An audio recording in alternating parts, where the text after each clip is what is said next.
is Kiara. I am a entrepreneur, producer, all the things, multi-hyphenate. And I am here with my sister Tanesha, and I'm excited about our new podcast. Hi, I'm Tanesha, and you're now entering the sister chat. So, welcome to our podcast, Main Event Mom. Whoop, whoop. Yeah. One of the things that just give you guys a little idea and what's going on in our sister chat. So, the idea behind this podcast was that my sisters are hysterical. And if you're like me, you have a family of different personalities, different interests, and different thoughts on things. And as we got to talking on our normal sister chats, it occurred to me that it was an opportunity to let other people in on the hilarity that is my life. Yes, especially her. And hopefully our other sister will be joining us at some point. But we're into a bunch of different things, wrestling, adulting, surviving, parenthood. We both have teenagers, and it's a lot. And if you're like me, you're spending a lot of time trying to figure out how to fix things, what to do, how to solve their day-to-day challenges. So we just want to let you guys in on some of the secrets, the secret sauce to hopefully succeeding in life all over the place. We're going to succeed. We're going to succeed. All over the place as much as possible. But I want to give Tanesha an opportunity to introduce herself as well. So tell me, Tanesha, who are you? Who am I? Ooh. So, I'm a mom of four. I'm also an entrepreneur as well. I love animals. I love animals. The goal is eventually you will see me, helping reproduction with our animals in the zoos and trying to help reintroduce them back to the wild. Everybody that's on the endangered list, try to get them off of there. And then, my life as a mom. So, it's challenging sometimes, but you have different ages. I have a teenager, but then I also have two that are in preteen lives, and then I got a youngest who thinks he's a teenager. It's just trying to balance everybody together. Is sometimes can go a little step crazy. No, I get it. I definitely get it. I have a mom of two, one boy, one girl, 15 and 17. And it feels like it went by in a blink. And now I'm dealing with a lot. I'm dealing with some significant transitions from Mm. from young adulthood to adulthood and all the things that come involved in that.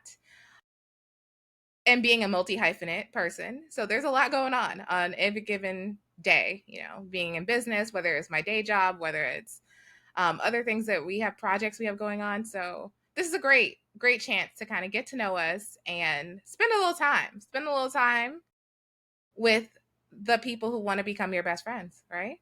You're gonna love it here. You are. You are. You are. So I want to start our first segment. We're going to talk about parenting pinfalls. This segment is ultimately just going to be about talking about some parenting challenges of the week, the things that almost took us out this week. Um, it's been a lot. It's been a lot. And I'm going to kick it off just talking about our theme this week is dealing with sick kids without losing it, which it's been a challenge for me. Just to let you guys know like I have a kid who is sick a lot and I have a kid who is never sick. So there's definitely a lot of balance to parenting two different styles of children. This particular kid in general, my girl, tends to be like, I don't know what it is. I was like, is she allergic to air? We have been, and honestly, we have been to She has a every bubble. she does. We have been to every single specialist, I think, in the last 2 years ever. I'm starting to believe it's my house that's making her sick. And it's crazy. She started with a stomach bug maybe about 2.5 months ago. And then that stomach bug just never kind of left. It just evolved. It's just been one thing after another. And we live in the North Carolina, Raleigh area. So it's hard as hell to get specialist visits. So I definitely have spent like the good part of this like 2 to 3 month period getting her into some specialists, scheduling other ones three months in advance, spending a lot of time on Chat GBT. Let me tell you, shout out to someone I work with who told me that there was a way to diagnose your child by putting this in the chat GPT. So did you know, Tanesha, that you could use AI as if it was a doctor? No, I had no clue. Well, let me let you in. That's a little scary though. Yeah, let me let you in on how this works. So, well, a friend of mine suggested, she was like, I was at a loss because all the things I normally have done, their whole life wasn't working, right? So, the fluids, the chicken broth, the nausea medication, everything, nothing was working. And this poor kid hasn't been to school in like a while. We're just going to say that it's been a while. She still does her work when she can, but it's been rough, right? And so, what I did is I'm a very systematic person. I'm someone who knows how to research as part of my day-to-day life. I trained originally as a journalist. I like to dig. So until I get an answer. And so me and Chat GPT, we became really great friends during this time of putting in different symptoms, crossing out other ones. It also gives you questions you can go back and ask your doctor, which I thought were really great takeaways. So and then as I was getting updated test results, I would go back and put them in and see if it changed the results. It never ultimately gave me like a true diagnosis. It's very similar to, any kind of research. Is why I always tell people don't use WebMD, but like for real, I was at my loss. You know what I mean? And at this point, we had done everything. So the good part was I was able to stay on top of it. And so her doctor and I have become really great friends, and her doctor even shout out it, commended me on my research skills. And I'm the one who actually came up with the treatment that has worked the best, me and ChatGPT. So, Okay. So listen, I will say, whatever's gonna work at this point, homie. I will say, at least that has been the thing that has worked. So the longest. So if you're out there and you want to know, you just want to go out there and do a little research of your own, little Chat GPT never hurt anyone. You could always bring it to the table, share it with your doctors, and advocate for yourself. But during this time, it was stressful, right? So when I talk about not losing it, I'm talking about what you can do to keep your head above water when you're dealing with situations like this. Any advice, Tanesha? I mean, listen, I'm all about definitely looking up your symptoms and trying to cross match. But I have my own personal experience, checking, and I go off of my gut and my intuition, and doing this for a long time. It's only 17 years, but doing it for such a long time, for a decade. Give yourself over props. a decade. Everybody's still alive. You did the job. Everybody's still alive. Everybody's still doing a job. I mean, right now, what I'm dealing with is my oldest. A little background about him. He is also autistic, but he's high functioning. Highly functional. There you go. Mm-hmm. Highly functional autistic child. So some things for him is a challenge to remind him to do certain things. But either way, he started off with hives, and then it turned into something else. It turned into ringworm all over his body. But it's weird. It's like little spots, and trying to get him to, make sure he keeps himself together has been a challenge. But we are getting there. It's week 2. But everybody else, I mean, what the problem is, what I have now for sickness is it's allergy season here in New York. And everywhere. I mean, everywhere, of course, but in New York, where I'm from, but it's I got 3. Actually, I got all 4 of them has allergies, and everyone has to take a different allergy medicine because everybody cannot be the same, because it don't work the same for everybody. So, that's fun in my medicine cabinet trying. And on your wallet, if you want to be honest. Well, you know what? It is, but I stock up ahead of time. So when there's sales, you got to get into the couponing and the sales. You're and right. When you can get buy one and get the other one half off, or you can actually, if you get another coupon and it's $5 off, and then all of a sudden it becomes free. So now you got one that you pay for and the other one you don't pay for. So that's what I be doing. I be stocking up. Oh, you got a sale? I'm gonna need that. I'm gonna need that in a couple of months. Admit that might be a good idea. So I always have it in stock, but it's just funny. And then I swear, my daughter, I think she has a sickness, but we're just gonna call that hormones, puberty. Oh, there you go. Yep. Mm-hmm. Puberty. Her, Yes. yeah, that one. I don't know. Y'all gonna have to pray for me because I don't think I'm gonna be able to survive. I mean, I thought having a teenager and a boy was enough, but It gets somehow real. she has trumped that to the point where I question myself because she's too much like me. But it's like, so you're looking at a reflection and you just can't put your finger on it, but you're just like, girl, I don't, so I mean, so that's my scenario of sickness. I just kind of roll with the punches and I guess Pray for you. not pray. I pray, but Pray for you. sometimes, that don't work. Sometimes you gotta walk away. Yeah. And take a second. You gotta take a second.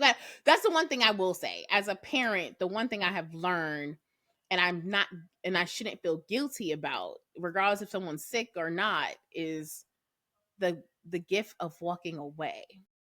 When I realize that me is getting out of character and I'm not your mom, and then I get hood because like I said, I'm from New York, so even though I'm from Not hood, but it don't matter. I go to Harlem, I go to the Bronx, I got a little bit of everything, but I have to take a second to walk away, because if I don't, then I forget that I'm the adult.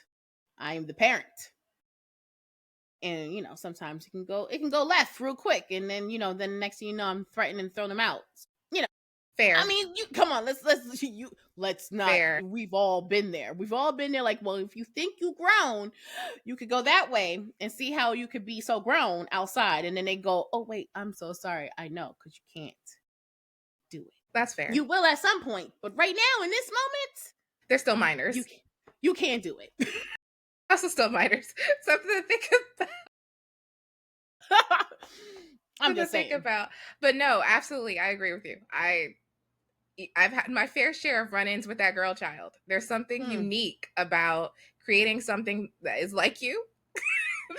and you receive a lot of the mirror treatment. And I remember my mom telling me when I was pregnant, she's like, I really hope that you get a child who is just like you. And it feels a little bit like a curse. Oh, oh no. It feels a little bit like a curse and a gift, because I will say she also is super caring and super sweet. That girl takes care of me like nobody else. But yes, that mirror right there, that's the thing. It gives you that sense of like, maybe there's a few things that I can do better. I can work on still. I can do better in my approach, Listen, what I say. Okay, hold on. Let me take it back, because I don't want to talk so bad about my baby, because she is amazing. She's intelligent. She's gifted. She's talented. She can dance her behind off. She is like her mama. Well, thanks. but when I say the mirror, like if I ever, and I've always sat here, even say now, like she is me, but she's the better version of me, because that's the one thing I do kind of sometimes hate, when they like compare, like, oh, that's you, that was you right there, that's you, and I'm like, that's great, but how do you deal with it? How do we deal with it? But also, like, but can we also look at it like she's a better version when it comes to her self-confidence, when it comes to her her demeanor, when it comes to like, like, I ain't gonna lie, I mean, yes, I'm smart, but I wasn't the best in school. I was very distracted by boys, so I didn't really. That's a nice way of putting it. I mean, a little boy crazy, a little bit. I didn't stay as focused as my daughter is. And then granted, technically she's a little boy crazy too, but the problem is she got the boys coming to her and they be coming to me. Is that a problem? I mean, you know what? That's not a problem. I like the fact that she'll have options when she grows older, but that's not the point. I want her to focus on her on her brains, because at the end of the day, you need to stay intelligent. That's true. And then everything else is going to follow. And then I also teach her, like, make sure you're cultivating the beauty within you. I said, because if you become ugly, it don't matter how pretty you are on the outside, honey, you will be ugly. Facts. It's just one of those things. So that's where the mirror comes in, because it's like she has all my annoying qualities. It makes me question why people mess with me so long, because I'm like, girl, I'll be like, I would be, if I was your friend, I'd be like, bye, see you later. I can't girlfriend because you do it too much. See, look, I'm doing too much now, but that's not the point. It's that mirror, though. It's that mirror. It is. That's that mirror. But at the end of the day, I forgot where I was going with this. So, It's cool. It's cool. I got it. There's some things that we could take away with it, and looking for ways to deal with the unique personalities that we have created. I think that leads us to our next topic a little bit. I want to talk about self-care, and I'm going to preface this with a quick little story. So in my multi-hyphenate universe, in which I do all the things for all the people at all the time, there is often someone who gets left behind, and that's me, right? Like, I just learned in the last year how to really add myself to the list, if that makes sense. I mean, and my birthday was recent. Happy birthday. Okay, unnecessary. Love you though. Shout out to everyone who is an Aries, because it was our season, boo. It was our season. And still is, because it's only the 5th of April. But I decided to do something really restful. I actually put a post on LinkedIn. I talked a little bit about it, because there's just been insanity from the last 2 years of life, which you'll learn a little bit more about throughout our podcast. I just needed to sit still. Stillness was the gift I needed to give myself for my birthday. So I got myself my first lavender massage ever, which, if you haven't done that for yourself, get you a massage. You know what I mean? Because it was appropriate. Don't worry. Nothing inappropriate happens. But it wasn't one of those little midnight ones. No. It definitely was daytime. That's what happened. And it was the most restful experience ever. To the point where I was like, membership time. I'm gonna be back next month. Because I need to remember myself. And then I went and got myself a spring mani and pedi. And then just bought myself a new Kindle, because we all know I'm a huge reader. Love the reading. Definitely finished the latest Hunger Games saga book. So shout out to that if you want to dive back into that universe. I'm still a little traumatized. I'm not going to give any spoilers, but I'm a little traumatized to hear Hey Mitch's story. But nonetheless, all that boils down to the importance of self-care, because as moms, and I'm a wife too, it becomes one of those things where you just end up last. And so that was a lesson I learned. And so I want to ask you, Tanesha, have you learned any things about self-care and where it fits into your life recently? Well, yeah, recently I started going back to journaling so I can write my thoughts out. I do suffer from anxiety. So same. But ultimately for me, the best way for me to get my thoughts out is just to write. And going back to writing, I also started working back out. Gym life. Life. Summer's coming. I gotta unbig my back. Let me stop. As the kids say. I mean, I want to say my back is not that big. I just have broad shoulders. What is happening? You're gorgeous at any size, just so you know. I know.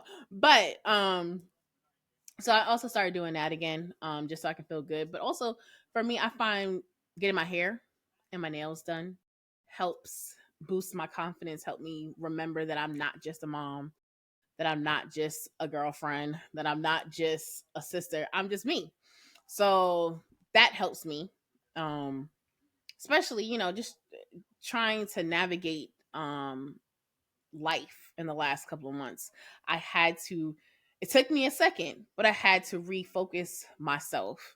And, and the best self-care is for me to write my thoughts down, write my dreams, what I want to do, write my goals down.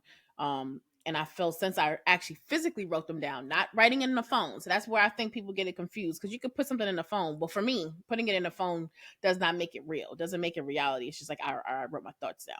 Me physically writing and seeing it while writing it, it's also therapeutic, because now I have something on paper and I could keep writing with my goals. So one of my goals is to open my cupcake business. Something I had done, started, stopped because of issues with money, right? So when you're doing a business, you got your startup and you're going to lose a lot more money that you bring in. And I didn't understand that when I started my business 10 years ago, over 10 years ago. Now I understand that, but I had to write it down. That was a part of my self-care, because if I didn't write it down, I wouldn't be trying. Like, I can talk all day about it, but I wasn't trying to put the wheels in motion. So that's where I find, for me, the self-care is just really writing my thoughts, writing them on pen and paper, writing them down to get that through. And I've actually also speaking positive to myself. Yeah. I think positive You gotta do that. affirmation and manifestation a lot. It's funny that people call it different things, but I found it's been really powerful, especially for me. So I am glad that we have taken a moment to endorse self-care and to Absolutely. remind ourselves that we are human. We are more than just one title. We wear a lot of hats, but that in order to move forward, in order to be successful in all the different areas that we work in, we have to take a moment to remember ourselves, right? For sure. Okay. So I want to take a moment. There's a lot that happened this week, right? Wrestling has been hot, as The Rock likes to say, forever. But this week in particular, I felt like we had a lot of movement in the WWE universe. So I want to start talking about Raw, because first I want to say something. I'm just going to put this on the record. All right. I do not appreciate these European tours messing up my time in which I decide to watch wrestling. Now, I understand that you can watch it whenever you want, but Kiara is busy from 9 to 5. And therefore, I don't have time, if you will, to be curious about what's going on from 3 to 6 o'clock. I just want to put that out there. And to be fair, sometimes they be editing stuff out. That's why I don't like to use. That's why I used to not watch it on Hulu, because they be editing it out. And you Yes, be they like, do. I need to see it live. So yeah. That's another thing I hate, is all the editing. We'll talk a little bit. There's a little bit more in NXT because the crowd is crazy, and they say all the things that you probably should not say on TV. But it ruins it, because then I can't hear what's going on at all. It just goes dead, and I'm like, I understand that this is a family show, you know what I mean? But I'm grown. I would like to hear it all. I guess that's a plug to go in person, I think, at this point. But all right, let's talk about Raw. Okay. We're gonna cover a few things, but let's start with Jay, Gunther, and Jimmy and the stuff that went on this week. If you haven't watched Raw this week and you did not see that match between Jimmy and Gunther and Jay's participation, I want you to pause here and go back and watch a clip on social media, or then come back. And then come back. You know what I'm saying? Because I don't want to spoil it, but at this point, it is Saturday. So if you have not paid attention, you living under a rock, haven't seen any of the clips, I'm sorry. Please pause. But for the rest of us, okay, I'm gonna let you go first. What are your thoughts? So, my thoughts, right? So I feel that it could go two ways. It's either going to push Jay to where he needs to be and really bring it to Gunther and actually really stop getting in his head, because now he's going to be on the revenge of his brother. But it also could go a catch-22, because he's on the revenge of his brother, that now he's not going to be thinking about anything, not thinking about the title, not thinking about anything, and that could also cloud his judgment. But I do not like what Gunther did to Jimmy. I didn't like it. It didn't sit well with me. It was okay to beat him. Okay, fine. You want to be a little bad and you want to beat him up a little bit more, but to watch the blood dripping from his face and then watching Gunther going lick, I was like, oh, sir, that is nasty. Now, granted, he did spit it out, but as a sibling, so this is where now I'm gonna go. As a sibling, I understand why Jimmy also did it. Why Jimmy was allowing himself to continue to get beat up.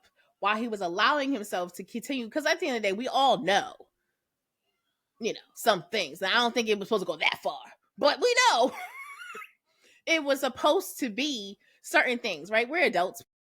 We've been watching this since we were, I feel born. like since we were, damn, born. We grew For up sure. to this. We grew up, so we've seen different stages of production of a wrestling thing. So seeing this, I don't think it was supposed to go that far. But I just did not like what Gunther didn't have to go that far. He didn't have to go that extreme, because he's also not an extreme person. That's the other thing. Gunther is not an extreme person. Yes, he and to comment on what, like, I believe Pat has said, or even Michael has said, one of them said, like, he was about the prestige of the ring. That was his persona. I think that was Michael Cole. Ring. Okay.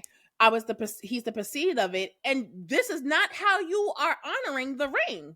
If you're talking about this was your roots, this is not your roots that you just sat here and displayed. You was too focused on trying to get into Jay's head so much that you think you're gonna come out on top, and I don't think he is. I think Jay's gonna bring it, and he's gonna win. That's what I feel. I think he's gonna win, but he's gonna come. I think he's gonna come harder on Monday.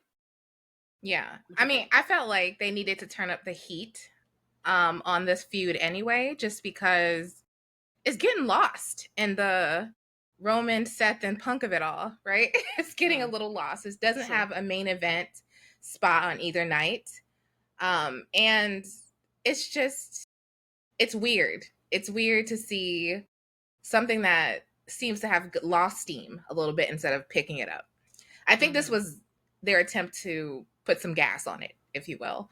Okay. And what I like to call the AEW touch, because in AEW, I mean, we all seen that clip. I've seen some things. If you didn't, you need to look it up. We've seen some things. There's a lot of blood. There's a lot of licking and drinking and spitting. So there's a lot of the things that I'm good with. I mean, I don't need to see that. But I didn't mind the blood. I want to say that. I just want to go on record. Didn't necessarily mind the blood. Appreciated them turning up the heat on the feud. Still heavily going towards Jay. Love to see him get this title. I don't know if it's about time necessarily, but that's just my preference. Like, I don't know. I feel like Gunther has kind of lost steam over the last 6 months to a year. His star has started to sunset a little bit, which is crazy because he's a monster. Oh my God. Whenever I see him, I am fascinated. Amazing. Right. I'm fascinated by his intensity, by the chops. Now listen, especially that back in that match when it was him and Sheamus. That's exactly what I was thinking of. Like, see, we on the same wavelength. Like, it's one of those, that was a match. That was a match. But yes, I understand what you're saying. Yeah. So, I mean, jury's out, I think, ultimately on how this goes, but I'm all for Jay getting his title at WrestleMania. But I also kind of, a couple weeks ago, I know they had a tag team match with Jay and Jimmy. And I missed them a little bit. I feel like they would bring so much more to this tag team division that I honestly will tell you I forgot who the Raw tag team title holders were. I know they used to be the Vikings. I don't know what their name is now. I don't remember. The War Raiders is their name now. But I think that they changed hands this week. No. That's when I was telling you that they came out. They came out when New Day was after New Day's match, because New Day, was talking their. Oh yes. Okay. So they didn't change hands this week. Sorry, I could have swore they did. I don't see, but that's what I mean. Like, SmackDown's tag team division is so hot that Raw is kind of like a second thought. Also, like I said, I'm over this European situation. Give it to me at 8:00, please, when I am as much done with my day as I'm going to be, so I can really lock in to watching the show. All right, so let's move on. I want to talk a little bit about John Cena turning heel and what I like to call the mess with Cody. And let me tell you why. So, can I tell you I don't actually care about this feud? Can I tell you that? And this is hard for me to say as someone who loves me some Cody. I'll give you a little insight as well. So I did stop watching wrestling for a while around the John Cena situation because I just was turned off by a lot of things, but also him, just Oh, him. okay. And so seeing him come back was fine and all. I didn't really get into it till like way later when I was watching the Divas show and all of that stuff and I mean, Total that's when I Bellas. went back. That's when I went back to. Because, let's be honest, I was a little over things as they were and it was a little stale. So I definitely think having a competition of other organizations have pushed things in the right direction. I mean, ever since they had that situation, I think it's missing something. Let me just say that. I think that it's missing something in the feud. And I think also because The Rock was there during the turn initially. Mm-hmm. And it was like a little extra something. And I just don't know if they have that same level of interest without him. Like he sent in his sleeper cell agent to take out Cody. What for? Why for? And then also respectfully. Heavy on the respectfully. Heavy on the respectfully. Because I love what John Cena has done for the children out there. I have loved the Make-A-Wish times that he's had, and I am such a fan of his acting. But something's missing for me. I don't know what it is. I don't know what it is. I think it's the fact that no one expected him to turn heel. I didn't expect him to turn heel. However, I'm not surprised he turned heel. And the reason why I say that is because if he's really saying this is his last go round and he's done with wrestling after this, it only makes sense for him to turn heel because he's never been heel. Even when he was coming up as a babyface, he still wasn't heel. He was just still that lovable character that you had to you could not help but love him. Even when he was loyal, hustle, what's that? Hustle, loyal, and respect. I told you, and he I was out of it during that time. But see that part I kind of remember because I remember I still was watching. Was it hustle, loyalty, respect? I don't know. Yes, and that's when he was rapping on his. He was rapping on. He was. Yeah, I told you that was the time. With his little chains. But I also the reason why I had stopped watching too was because I didn't like what they were doing with the divas. I didn't like what they were doing with the female wrestlers. I just felt like women. They were just using women as a prop. People were leaving the matches didn't, and then you had talented people actually wrestling, but no one could care because you guys made it such them as kept using them as a sex object versus as people. And before athletes, that period, because before that period, we had Lita, we had Jackie, yes, we had Trish Stratus. Yes, we were selling sex, but they were wrestling. We had Chyna. Listen, I would never get when Chyna decided to be in the Royal Rumble. Yes, that's true. You understand what I'm saying? That was fun. And that was fun. So that's where the disconnect. So yes, that's when I still remember. I still kind of watch here and there. So that's how I knew about John Cena's character. But even then, still, he was never a heel. He was still the lovable person. So I think the problem is now he's a heel, and I think that's also it's not his normal thing, and I think that's probably what you're feeling that you're missing because that's not his normal thing, and is looking at him like you're trying to be mean, and you're not mean. You trying. I see you, be it. But you're not mean. Does it feel authentic? It doesn't feel authentic. It's when especially when he singled out the little kid and it was like, now John, now sir. That is not what you do. You know who does that? Roman. Roman could do that and still be lovable and still be fine. No one's gonna be talking about him talking about the little kid and all that stuff. You talking about the little kid is a whole you're trying too hard to be mean. Yeah. And that's why I think that's why the disconnect is happening. Maybe for you, but even for me, because I ain't gonna lie, I don't really care about this feud either. I don't understand it. I don't know why it's even happening. It made more sense for it to be The Rock, but it did though. Only because it was a buildup of it. But for John to end up being and you're right, because The Rock is not there, so he's not even carrying it. He's leaving it to John Cena and Cody Rhodes to carry it on. But even Cody is boring me with the "I'm you, sir." We remember you when you were Stardust, and we remember when you had your little fit and you left and you made AEW, and somehow you're not at AEW no more. So, well, there's a story. I know you took a break. I know there's a story. There is a story, but that's still, that's still up for debate. But I'm with you too. I can care less about this. I mean, I don't think John Cena is gonna win. I think that's too predictable. You think Cody's gonna win? I mean, I do, and if John does win, he's not gonna win because he did it. Oh, I see what you're saying. Okay, so You know you're getting your predictions in early. I see. I am, because I mean, WrestleMania. I mean, we like 2 weeks in. I think it's 3, but wait, it was 15 days. They said 3 times on SmackDown yesterday. So I mean, three business weeks. 3 business weeks. I mean, I guess you know what. You're right. We could be counting 3 business weeks. I ain't counting. I just know I have it, and I know I'm gonna watch it. That's about it. I hear you. All right, next up, let's talk about Rhea, Bianca, and Io. So I gotta tell you, I was not jazzed about this one. Because I really wanted Rhea and Bianca to have this match. Like I was sold on Rhea and Bianca after seeing what they did in NXT. I was just like, this is going to be awesome with these two. But I have to say, they've won me over a little bit with the whole mushing Io little sister thing they did. And they did it again. I think this week or last week they did it again. And I thought, like, she had to come and show them out and show them what she did. And that slap to both of their faces was epic, masterfully executed.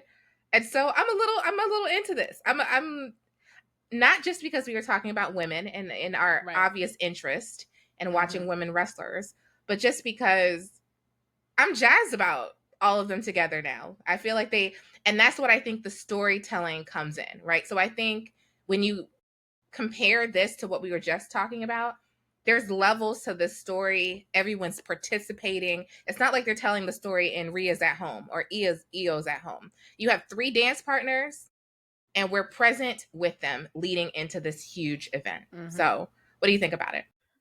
I already saw it coming.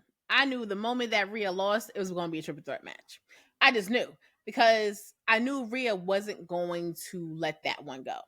Now, granted, Bianca and her stories doing her talkovers of the events of what has happened, and and it's the most funniest thing ever. And I guess I feel like I can relate to it. I can understand. Like, you're like, so you came over here and now you in my business. Like, you lost. Like, it's not even like I help you lose. You lost. Like, you lost because you dropped the ball. Like, you weren't paying attention. You got too cocky and you paid no attentions. That ain't my fault. Just because I was clapping don't mean nothing to me, homie.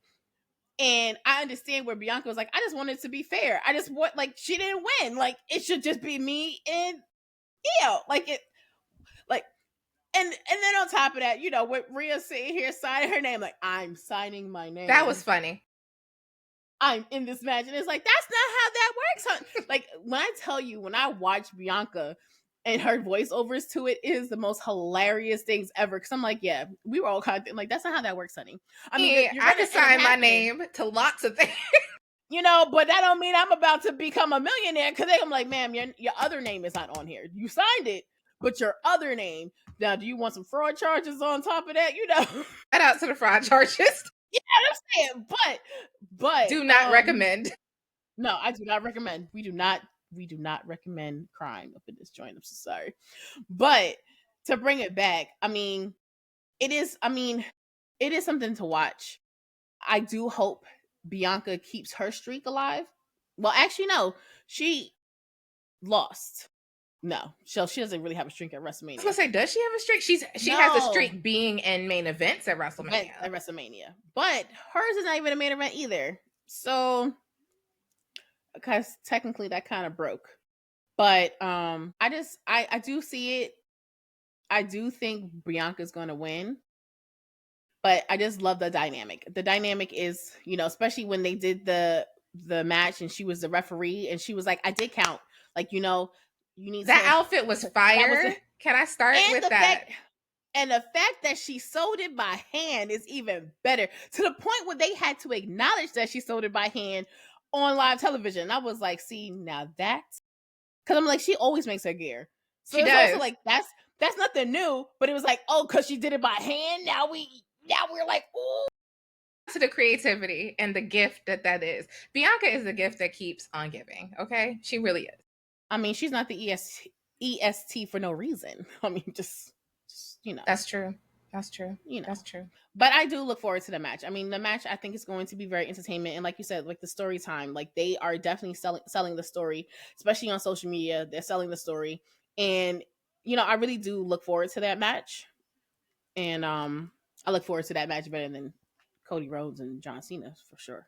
A little bit. We got a little bit more vested interest. Now, I'm going to take a sidebar here before we get to SmackDown from yesterday. Talk a little bit about NXT. Now, I'm going to tell y'all my history with NXT. So once I took my sabbatical from wrestling for a while, I came back in 2020 and immediately got drawn. Sabbatical. It was a sabbatical. It was because I was like, the sabbatical. Okay, fine. We're gonna use these big words. I got you. Where that master degree comes in. Hey, I hear you. Go ahead. Not the ring rust for me not watching it. that too, a little bit. But anyway, so I started to kind of like when I got the WWE network, because I felt like, we were all in hell in the pandemic era, and I needed some levity and some light, and I had time on my hands. So I was like, well, let's give it a shot. And it got immersed into NXT. No, she didn't. I did. Got immersed into NXT. Thank you very much. And so ever since then, it's been one of my favorite shows, especially with Shawn Michaels taking over, because there's a special vested interest there. But we're not going to get into that right now. There's a special vested interest there. It all, homie. Your smile says it did. Much to my chagrin. Anyway, it make me blush on camera. But anyway, I love the women's storylines in NXT. That's how you do it right. Everyone has interesting stories. It doesn't feel forced. It feels very organic. There's so much talent there. And I love when they start bringing them up to Raw and SmackDown, because I know these people, right? So I'm engaged with these people from their start. And there's just something special about the way they tell those stories. So I want to talk about Miss Parker, because calling her shot, yes, ma'am. I'm ready. I'm ready for her to be a champion. I am ready. I am beyond ready. And I feel that Jordynne Grace, bless your heart, girl, I think you're lovely. I've gotten to know a lot about you. Miss Parker is where I'm trying to go. And Jordynne in the way is a problem for me. Jordynne in the way, I mean, not Jordan, I'm sorry, correction. I'm saying Jordynne in the way is a problem for me. I am right. That's what I was trying to say. Because Miss Parker, it is her time. And I don't want anyone to get in her way. And since that Stephanie relinquished the North American Championship, clearly they're going to be fighting each other for the opportunity to participate, or fighting each other in the match. Haven't totally got that tournament style situation and how those 6 spots get taken at Stand and Deliver. But I'm ready. I'm ready. And seeing her at Royal Rumble, it was a reminder of how incredibly popular she has become, and the greatness. Yes, see? If you watch NXT more, you would recognize these people. You're right. Because I was like, huh? I remember Jordynne coming at the Royal Rumble. That's because, Jordynne was. But I don't even watch her. But I guess you know why? Because she was there the year before that. Exactly. Like she came, so that's why I knew. Okay. But once I saw her when she came over as part of the TNA partnership, which again I think is doing wonders for both TNA and for NXT. I haven't quite made the jump to watch a lot of TNA yet, just because initially I want to remind people I don't get it. I don't get it on my TV, and I don't like to watch a ton of TV on YouTube. So I'm a little old school that way. So I'd love to see them get some kind of deal where I can just add that to my norm. But all that to say, I'm ready. I can't wait for this ladder match. I can't wait to see who else is going to be part of it. They have some amazing, talented women in NXT. Even like this week, did you see the clip with Last Legend? Yes, that was where I got confused because I forgot. Because I don't really watch NXT, so that's the disclaimer. I watch everything else, but I don't really watch NXT because I initially could not get into it. I just couldn't.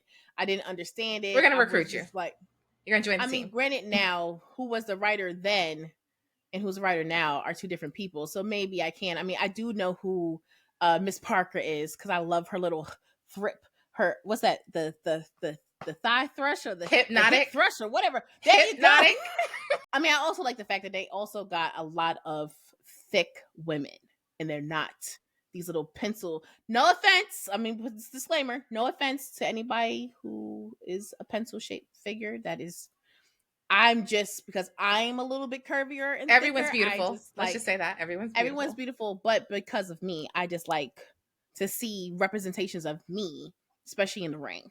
So seeing her, my little clips, I'm like, "Oh, I like you. Okay, you cool. Okay." Especially when she does the hypnotic, I be like, "Oh, I be waiting." I'm like, "Oh."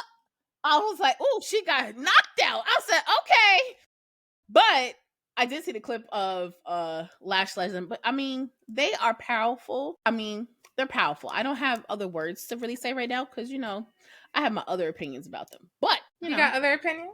Okay, I do. Maybe because as us representing us, right? And I get it. We have to represent everybody, but I guess I don't like their names per se. Legend. And I don't really like it. And then I think when I heard her when they had came to Raw and they were going to try to get the tag titles, I think the persona, and I was just, it's something about it that kind of rugged me. I was like, it's because metaphor is not, that's the one thing I will say. Metaphor is not really crafted together anymore on NXT. I think there's some injuries impacting that a little bit too. I thought they were going to kind of try and bring them up together, but it's okay. Lash and Jakara, they're doing the good work in TNA somewhat too. So that's fine. I mean, yeah, I'm not going to say that finishing move that I did see, that was dope. I was like, after you got knocked out, you still came up and you still was like, finish her, and then win the match. That was cool. But I mean, like I said, I have my own little personal opinions about it. But I will start watching NXT. Thank you, because I want to invite you into the Trick Williams, Javon Evans, and Obafemi saga. I'm not gonna lie, he kind of cute. Which one? All of them. Exactly. I know how to properly motivate you. No worries. No worries. I want to invite you into this saga. They tall, just like how I like them. Okay. Oh, God. This week was another chapter in the story. Javon Evans and Trick Williams, and I think Obafemi to a certain extent, had this kind of showdown in the ring. And Trick has been losing it a little bit. Ever since he lost his title, he's been losing it. And I get it. I was a huge fan of his partnership with Carmelo Hayes. I thought they did so great together. Sexy person. Amen. Amen. That's true. Hallelujah. But good gracious. However, you just taking us off track. My bad. Go ahead. I'm sorry. What was I saying? Sorry. Okay, anyway. We were talking about him losing the title and he hasn't been the same. And then you started talking about him, being tag teams with Carmelo. So go ahead. Now, okay, yes. It was a great pairing. And sidebar, I do think that Carmelo could use a little dose of Trick in SmackDown. So I'd be happy to see him called up when possible. Anyway, that being said, Javon Evans, bouncy. You got to hear his theme song. You'll get it. He's incredible. He's us. You know what I mean? Like, he's us, the kids growing up watching wrestling, except he gets to actually go do this. He's very young. He's incredibly talented. And at first I wasn't sure how this feud was going to go, because I was like, are we ready for Javon to be part of this Trick Williams and Obafemi situation? But I'm down. I'm down for whatever they decide to do. I can't wait to see this. Can we do a triple threat? Can I see this again? I just think they just did, I believe. But if I'm not mistaken, there's a lot of wrestling I've watched since then and now. But okay, I can't wait to see it again. So I'm going to encourage you to come into the saga, watch next week's NXT, or at least catch clips relevant to some of the stories that we're going to talk about, because I think you're going to love it once you get to it, because watching Javon Evans in the ring is a revelation.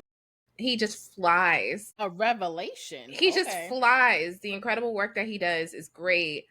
Trick has a lot of charisma. I could just listen to him read me the phone book. Oh, not the phone and book. And Obafemi, well, also it can't hurt that they're three beautiful black men. So I don't hate that, but Obafemi is also, he's a giant, and His entrance is very fun to watch too. So we're gonna spend some time on that. Hopefully Okay. we'll get you in the next couple weeks. We'll immerse you We'll in more see. NXT. We'll see how excited I'll be.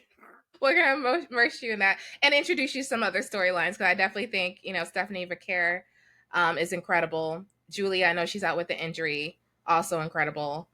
So I just definitely think like we're gonna get you there. Get you there. Okay. All right, so let's talk SmackDown because girl, yesterday's Girl. episode was amazing. A lot. It was. Where do we start? Let's start. What do you want to talk first? You want to start from the back to the front, and we want to talk to the front, to the middle, to where we going? No, we're gonna go in a kind of order. We're gonna start women's first. We're gonna talk about Tiffany, our Tiff, and Charlotte Flair. You want me to tell you? Are you gonna? I'm gonna start because I already have a feeling where you're gonna go with this. Okay. I love me some Tiffy time. Okay, I saw her in NXT. She was doing her thing. She really came into her own. She's an incredible athlete as well. And I also love the queen. I mean, the queen is the queen. Who can deny the kind of talent there too? This feud is getting better by the week if you pay attention to the interviews and the things that are going on. Because this week's interview, I just want to say, Charlotte can own somebody on the microphone. Okay? I mean, that is true. The way that she embarrassed my Tiff last week was scandalous. Or scandalosis, as I heard in the Wicked. Oh, scandalosis. And on my rewatch this week.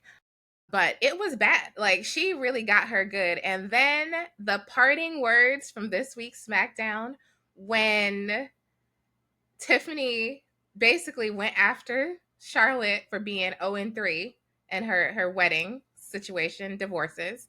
Yeah, if you haven't seen it, I invite you to take a look at that clip. And Charlotte's clapback was, then why is Kaiser in my DMs? I almost screamed out loud at my television. I said, you better beat her. Like, Tiffany better beat the bricks off of Charlotte or we have a problem. Because I love me some Charlotte Flair. I understand this is her comeback tour. If you were checking out some of her interviews she had with Sherry this week. But Tiff better show up in the ring, considering that Charlotte has been owning her on the microphone. Are you on my take? Yes, please. You ready? This feud is boring. God. You know why it's boring? Because we already know what's going to happen. Charlotte's going to win. So we're doing all this talking for what? Charlotte's going to win. When has she not come back from an injury or from hiatus or wherever she be going, to the mountaintops, to the, I don't know, wherever she goes. The moment she comes back, she gets the title and then she holds it forever. It has never failed. She's never came back and not got the title. That's fair. So to me, all this talking is pointless because we already know Tiffany gonna lose. Now, granted, I do like how Tiffany has become her own because I did not really like how she was underneath Nia Jax. That was a little. I wasn't sure what that was about. I didn't quite like that either. And don't get me wrong, I love Nia Jax. Me too. She's very powerful. She is very assertive. She's amazing. But I didn't like that Tiffany was underneath her and taking the talk to that she was getting talked to and all this other. I ain't like that. That was a little too bullyish for me. That was just too much. So I was kind of happy when she actually like took the title and was like, ha, got it. But we're doing all this talk back and you're still going to lose. But I do hope, because of the amount of talent that there is in that ring, that they are going to bring it to where the point where you're like, oh no, Tiffany's actually going to win. I mean, technically, I hope I am wrong. Hopefully Charlotte does not win. And this will be the first time she comes back and she don't win. But I just don't see it. But I do think the match will probably be incredible because of the level of talent that they are. That I can't say. I can say for a shout that this will be a really good match. And I do think Tiffany's going to bring it to her for like, what? You talking about my man? At least I got one. That's what she did say. And she did say that too. You know what I'm saying? Which was... But I'm just saying. Yeah, it was great. It was great. I mean, that's the best comeback. So what he in your DMs? We going to keep this PG. But you know what I'm about to say. But you know... So what? And he in your DMs, okay? But who he with at night? Me? Pieces. Okay, well, there was a lot that happened on SmackDown, and I just want to kind of Let's wrap it keep going. up. The Kevin Owens situation. I just want to send our well wishes out to Kevin Owens. He's one of my favorite athletes, by far one of my favorite wrestlers in WWE. So we just want to send out our well wishes and prayers for his next surgery, and that we hope he comes back soon. Yeah, speedy recovery. Don't come back too fast. Actually, let yourself heal. Let your body rejuvenate, because you definitely are a hard worker. And just value the time that you spend with your family, and as well as getting better. That's it, you know. And everything's gonna work itself out, and we'll see you soon. It may not be right now, but sometimes our body tells us we got to sit ourselves down for a little bit. Yeah, and it sucks that it has to be a surgery that makes that happen, but best of luck to you and everything. So we're going to do rapid fire. Last 2 questions. Tap out of the week. Things we wish we didn't see. What you got on that this week? Things I wish I didn't see. Well, I wish I didn't see Jimmy bloody. I mean, but you know what? Yeah, no, that's it. I really wish I didn't have to see that. That was, and probably, no, that's the one I really wish I didn't have to see. Yeah. We didn't spend enough time on what we really need to talk about, which is the favor. Well, let's go. Let's do it. That's the thing I wish I didn't see. You know what I'm saying? I had a feeling that the favor was to put Paul Heyman back in Punk's corner. Seth Rollins was out there. You know what? I take that back. It's an interesting story. It's definitely something I love seeing, those three kind of playing off each other. I get a tickle off Seth Rollins. I know I hear some other podcasters are like, what is your character? I was like, his character is Seth Rollins. Like, he's wild out there. So that's always and been he's him. exceptional. So he could do what he wants, and that's fine for me. And I love him. But I take that back. That's the thing I wish I didn't see, is for it to have been last. Like, I just didn't like the way it's set up. Like, I got it. So when Punk was, it just didn't feel like a natural conversation. And I get it's supposed to be over the top and everything, but if you watch that segment at the end, it was Punk looking like ha ha ha, like the kind of asshole he portrays. It's Roman looking like, how could you, Wiseman? It's like, I trusted you. Right. It's Paul Heyman looking like he ain't slept in 655 days. And Seth Rollins over there giggling his ass off. Now that was funny. But I felt like it was a little predictable what was going to happen. So I wish I didn't see that, because that was like, it was a little predictable. I didn't think that was it. You didn't think that was a favor? The favor could have been more powerful. Like, making him the first like contender after Roman's getting the. That's what I thought. So that's why I'm like, so I don't really take it back. I think after further examination, I just don't wish the favor was to take Paul away from Roman, because quote unquote it takes him out of his comfort zone. Because I mean, the way that they play it, I just don't get it. I was like, of all the favors you could ask for, why is this the one? Because there's no title on the line. So why is this the one? I feel like he did that because hear me out. The reason why I think he probably did that is because when Brock Lesnar came back, because remember, Paul Heyman was the advocate for a lot of people, mainly 3 characters, mainly 3. Yeah. Brock Lesnar, CM Punk, and Roman Reigns, right? So I mean, you could go back a ways to Yeah, we can. History. We're not going that far back. We can go back in ECW. We could do all that stuff. You right. Yes. But I'm not going that far back yet. That's for another episode when we can go in deep dive in. But I felt like CM Punk chose that just because when Brock Lesnar came back, he, like, Paul Heyman kind of teetered the fence, but then stayed over at Roman. I felt like CM Punk was like, well, if you're my friend and I did this for you, because remember, I did this. I went and was sitting here and wall games for them. I don't like Roman. I don't want to be a part of this. But he did it for him. And I think he also, and I felt, and now looking back and thinking about it, that could also have been what was in the back of his head while he was in the cage in War Games and thinking while CM Punk was so like, I got you. And then it's like, well, watch what I'm about to do to you. I'm about to do this. But at the same time, I also I don't predict that. Like, but this is just like reflecting on it and understanding like, okay, maybe this is why he also had a chip on his shoulder going into War Games, why he always had these different things, because he knew he was going to take the one person that Roman had left. Let's think about it. Well, that's right. There is technically no bloodline no more. Like, you know, it's really none. Unless he's the tribal chief. He is my tribal chief. But, you know. Anyway, so you, Roman. We's the ones. Zeus. But yeah. Wreck everyone and leave. I'm wearing my Roman shirt too. Greatness on a different level. You know what I'm saying? So right. But he's taking the one thing that Roman has left. Because he doesn't have Seth. Even though Seth is trying to like, Seth was funny. Us, and it's we. And Roman was like, it ain't no we. I've been running this company.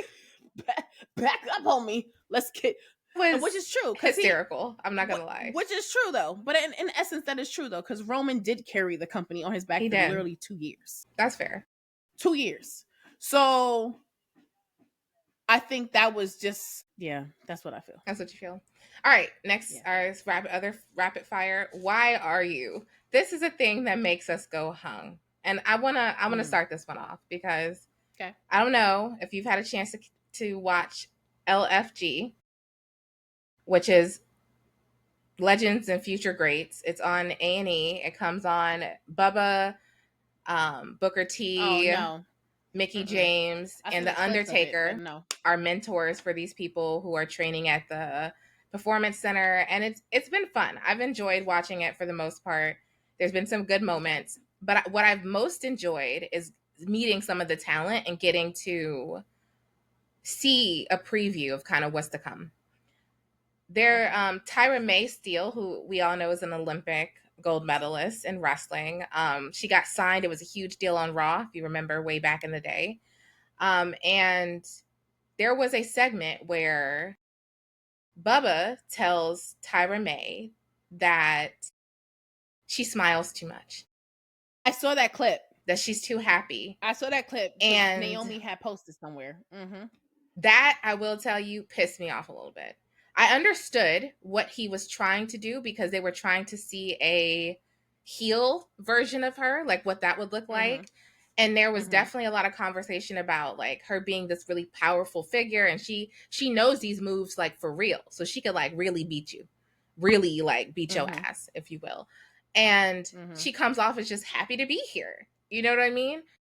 And I was like, there's a level to that about being a Black woman and hearing someone tell you that, because it's so much of the stereotype for us that if we're assertive, then we're just this bitch.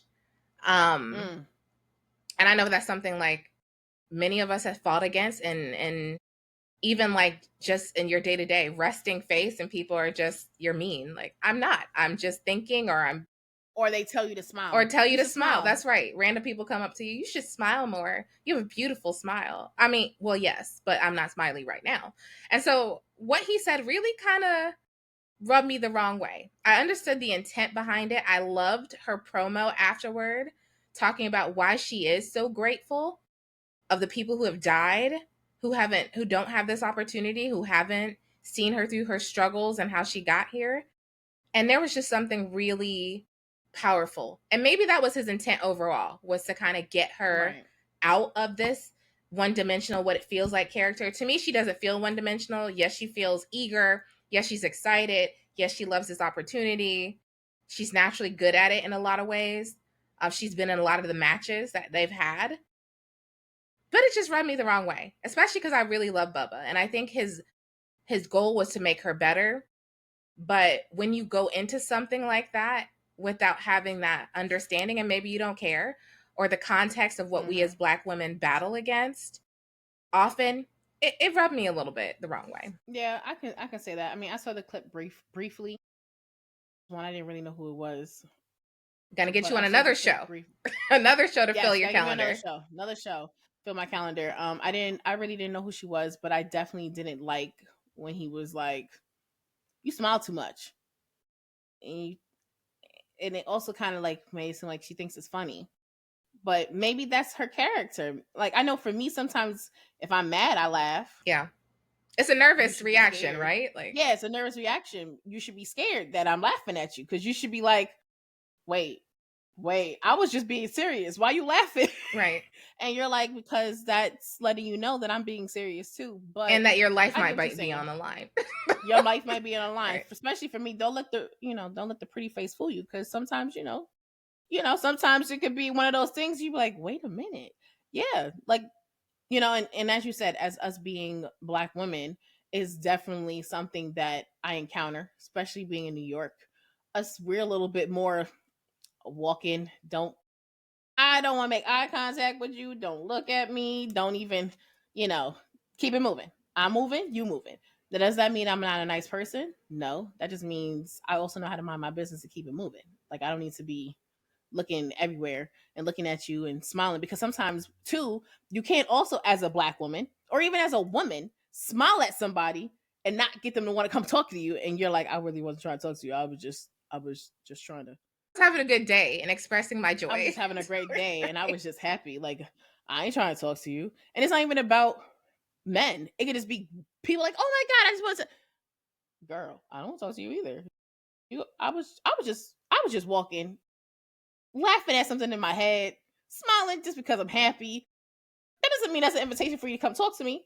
But see, then again, once you said again, too, as Black women, we have that persona. So if I decide to be mean, now I'm this bitch. So I can respect that, and I can understand why that would be one of our topics. Yeah.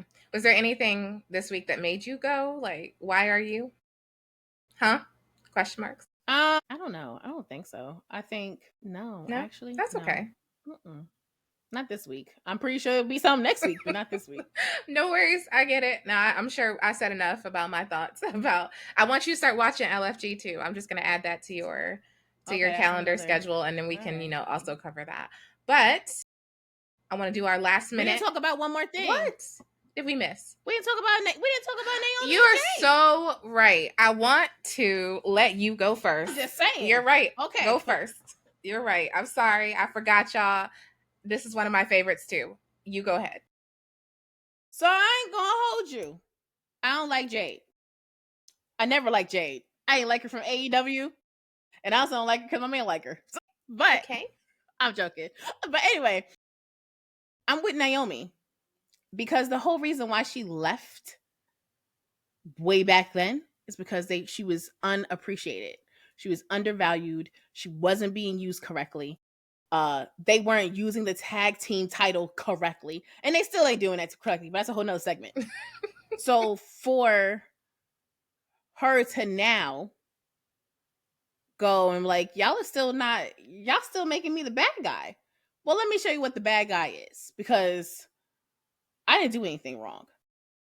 I took something that I felt should have been given to me, which I understand, because Jade just came in. So do I think Jade should have got the title? No. She needed to earn that. She needed to work on it. And I do think Naomi, I ain't gonna lie, the moment Naomi came back, she should have got the title back. Because the reason why she left was because of her being unappreciated. It wasn't because she wasn't a fighting champion. It wasn't because she didn't earn her stripes. She earned her stripes multiple times. And when she first came in, she was a tag team. She wasn't a single person. So the fact that she went from a tag team to become a great singles competitor and left, y'all brought her back. She was doing fine over there in what was that? TNN? TNA. Yes. Thank you. TNA. She was doing fine over there. Championships, they gave it to her off the back because they knew who she was and what she brought to the table. And I think that's the problem. People are forgetting that she brings something to the table, and we're all surprised that she turned into this. No, because if we really want to go back, she turned heel before too. And she still was the baby face, but still was a heel. So I think she had the right to take this. And I don't think Jade has any standing. Yes, I get it. It's sisterhood and, you feel betrayed. But I'm going to tell you a secret. Bianca was on it. That's what I feel. You think she was in on it? Absolutely. Absolutely. There's no way in the world Bianca didn't know that something happened. Especially if you're telling me that you're this close to my best friend. Because let me tell you, if we're best friends, at some point you're going to find out what I did. You know why? Because eventually I'm going to tell you. And now you have to stay the poker face. Because even think about it. Once it came out, yes, Bianca was angry. But where has she been? Granted, she has been trying to focus on her match. But where you been? Because they were your best friends. Now all of a sudden you gonna let your best friends keep fighting? And you just go like, all right, I'm gonna mind my business, I'm gonna be over here. Mind you, while one best friend is saying it was for you. And I even saw an interview where Jade was like, I think she on it. Which is the truth. Did. Okay, I haven't seen that Yeah. one. I mean, it was, yeah. I forgot where I saw it. But she was like, yeah, no. And it was actually imprinted. She like texted or like, I think Twitter or somewhere. She was like, no, she thinks, yeah, Bianca was on it too. Yeah. I mean, that's my take. Who I think is going to win? Oh, it's going to be a tough battle. But that's my take. Yeah. Well, that's a hot take. That's a hot take. But I can't disagree with you. I also think Bianca had to be in on it a little bit, or at some point had become aware of it. I love me some Bianca. But love Bianca. There's some pieces that feel like they're still out of place. And then I will say I do love Jade. I did watch her in AEW. I loved how she's grown. I love the Storm references because Marvel's my jam that too. was one of her thing. Yeah, Marvel's my jam too. And you know how we do superhero movies. We love them. Some of them. I want to preface that not all of them. Not all of them. We struggle with some. But yeah, I don't know. I think it is going to be a tough battle. I'm looking forward to see how both of them come out of it. I've thoroughly enjoyed all the social media interactions. These promos have been incredible. They've been fire recently. And I was like, maybe this is what she needed. Maybe she needed to beat down Jade and shake off Bianca and just be her. Because I'm loving everything from the hair to the makeup to the clothes to the promos. Like, she is killing it. Even watching her destroy that bathroom. Man. Listen, when I saw that knot, I said, oh, I would be mad too, homie. You messed up my face. Oh, snap. Granted, you could cover that up. You could put some hair over it. Like, it's not like it's like, but I understand, what that was, because I felt that too. I was like, oh no, not the knot. Not you knotting me up. Oh no, you gonna get this. You gonna get these hands. You thought me hitting you with a car. You thought me hitting you with a car was what it was. You just wait. Wait, did she hit her car or did she beat her on the car? We never did get clarification exactly what happened. But if we go back to the references, I mean, they did the reference to when Rikishi, way back when Rikishi sat here hurt Stone Cold, and he was like, I did it for you, The Rock. And The Rock was like, what? But that was, you saw him hit him. It wasn't a thing. You just didn't know who was in the car. You just saw. And I'm going, like, there's no way. Even if she did beat her on the car, there's no way that it would have been how it was. That means they would have had to smash it, then put her on top of the car. I mean, granted, they probably did that anyway. Either way. I mean, either way. I mean, that's the only thing I hate about wrestling now, that I can see all the spots. I don't. It's not as much as a secret as it used to be when we were kids, right? Because I still very much remember being traumatized very many times. Very many times. I can't even I could take you all the way back to like the Jake the Snake and Macho Man in the ring and watching that snake. Well, listen, fight the heck out of that man. But he did fight him though. That was real. He bit him. Thank you. Shout out to WWE for telling that story, because that was a great thing to watch, relive, and have nightmares about. But it was not nightmares. it was great to be reminded of how traumatized that was, and it questioned my own parents' parenting decisions. At that point, because I mean, somebody should have made me turn that TV off. Well, that wasn't going to happen. We were a wrestling household. There was no way that was going to happen. Dad was like, if you can't watch it, turn away. Go that way. Because I ain't turning this channel. You better watch it. You better watch or go that way, because it ain't getting turned. You be like, dang, especially the boogeyman. I was so mad. I was like, I don't like this. He did not care. He did not care. All the words coming out of his mouth. Okay. All right. Well, all right. This has been so fun, just chatting with you about adulting and our kids and wrestling. And I've had a blast today. connecting with you again. Obviously, we talk a lot throughout the week, but definitely letting people in on some of the conversations that we have and why our phone calls are hours and hours long on any given day while we're working. So great that I have a remote job. Shout out for that. I also want to just kind of wrap things up and invite people to join our conversation. We want to hear from you.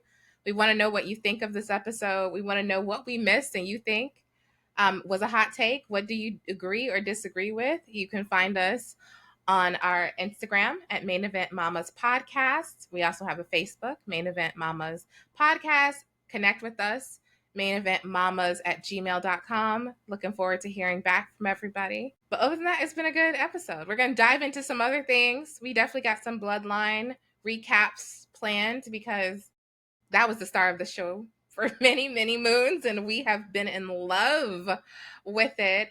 Not so much lately, still watching the closing chapter. But we want to invite you in.